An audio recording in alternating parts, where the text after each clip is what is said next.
Nikoli si nisem mislila, da se mi lahko zgodi kaj takega. Ful pazim in nisem naivna.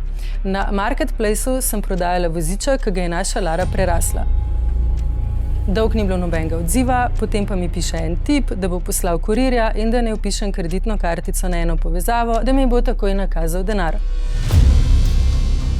Meni se je zdelo super, da se mi ni treba nikamor peljati.